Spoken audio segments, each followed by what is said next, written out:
Baik, Assalamualaikum dan salam sejahtera. Hari ini bersama Cikgu Rizwan lagi untuk meneruskan sesi pembelajaran Bahasa Melayu Tahun 5 SJK. Hari ini kita nak memfokuskan kepada aktiviti ataupun kemahiran menulis yang memfokuskan kepada standard pembelajaran 3.6.1, menulis untuk menyampaikan maklumat yang betul, yang mempunyai kohesi dan koheren serta menegaskan bahasa yang santun. Di sini terdapat contoh soalan karangan, dan contoh soalan karangan ni ada memberikan bahan rangsangan seperti gambar dan arahan. Baik, untuk gambar, jika kita lihat di sini terdapat 4 aktiviti yang terdapat di dalam gambar ini. Yang pertama, aktiviti bermain badminton, aktiviti bermain bola sepak, aktiviti berenang dan juga aktiviti bermain bola keranjang. Keempat-empat gambar ataupun keempat-empat aktiviti ini menunjukkan aktiviti ini ialah aktiviti bersukan. Jadi kita terus melihat kepada arahannya. Pihak sekolah menyediakan pelbagai kemudahan sukan untuk dimanfaatkan oleh seisi warga sekolah. Jadi di sini dia ada menyatakan bahawa pihak sekolah menyediakan pelbagai kemudahan sukan. Pelbagai kemudahan sukan bermaksud jika bermain bola sepak, kemudahan sukannya ialah padang bola. Dan jika bermain badminton, kemudahan sukannya ialah gelanggang badminton.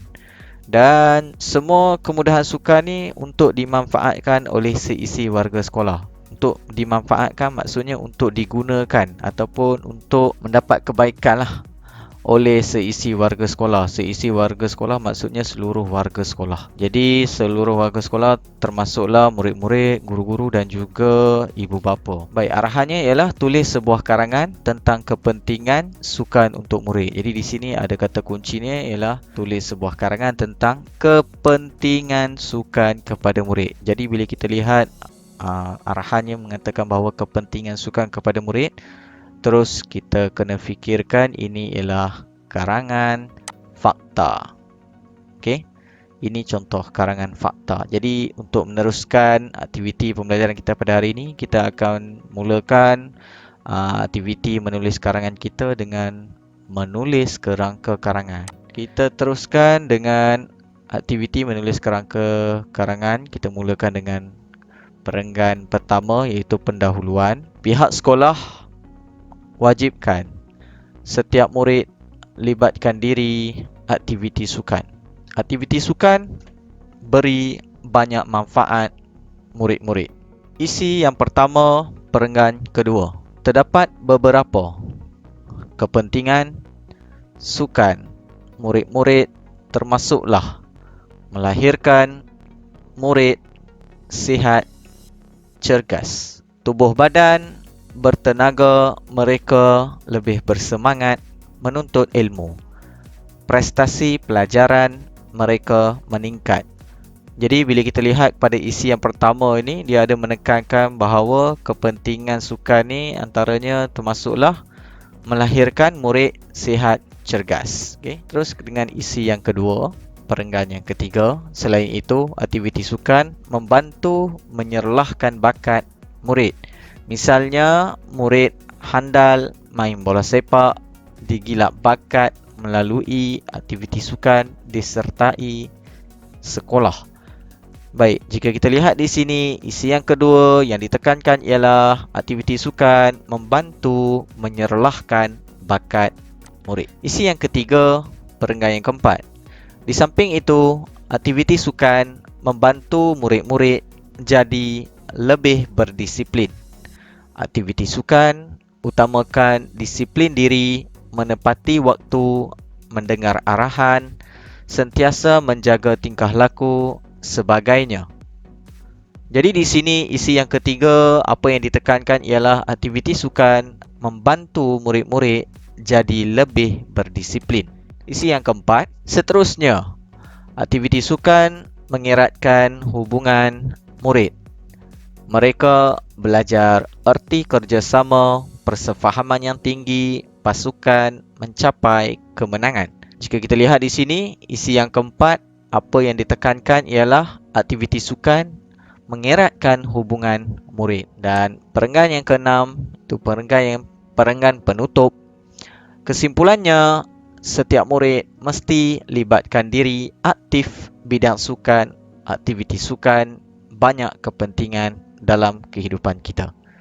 Jadi pada perenggan terakhir, itu perenggan penutup, ditekankan sekali lagi bahawa aktiviti ataupun bidang sukan mempunyai banyak kepentingan. Baik, seterusnya kita tengok contoh karangan yang lengkap yang boleh dijadikan panduan kepada murid-murid untuk menghasilkan karangan yang lengkap. Baik, yang pertama, biasanya kita menulis tajuk di tengah-tengah sebagai panduan kepada kita supaya jika kita nak ulang kaji semula karangan yang kita tulis, kita dapat baca apa tajuk yang kita tulis ataupun apa tajuk karangan yang kita pernah buat. Jadi, jika kita tulis tajuk di tengah-tengah, senang kita untuk rujuk semula karangan yang kita tulis.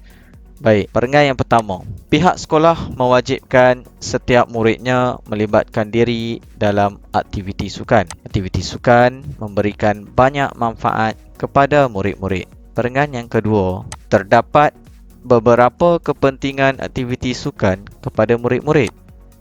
Antaranya termasuklah aktiviti sukan dapat melahirkan murid yang sihat dan cergas. Apabila tubuh badan murid bertenaga, mereka akan lebih bersemangat untuk menuntut ilmu. Dengan demikian, prestasi pelajaran mereka juga akan meningkat. Perenggan ketiga. Selain itu, aktiviti sukan juga dapat membantu menyerlahkan bakat segelintir murid.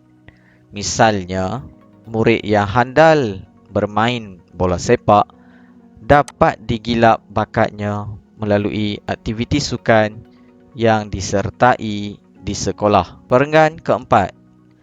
Di samping itu, aktiviti sukan turut dapat membantu murid-murid menjadi lebih berdisiplin.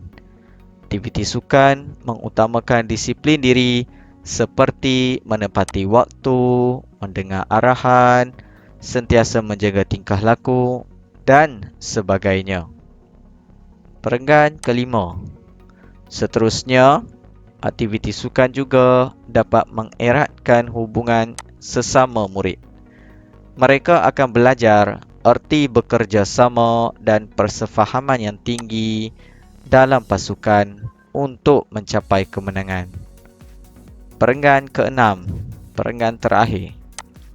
Kesimpulannya, setiap murid mestilah melibatkan diri dengan aktif dalam bidang sukan kerana aktiviti sukan mempunyai banyak kepentingan dalam kehidupan kita. Jadi, itu sahaja sesi pembelajaran kita pada hari ini.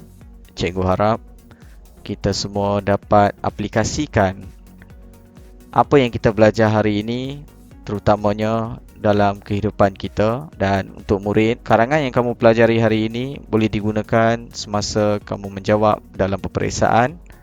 Dan juga kamu perlulah ingat bahawa karangan yang kamu tulis ini bukan hanya digunakan semasa dalam peperiksaan, bahkan perlu diamalkan dan diaplikasikan dalam kehidupan seharian.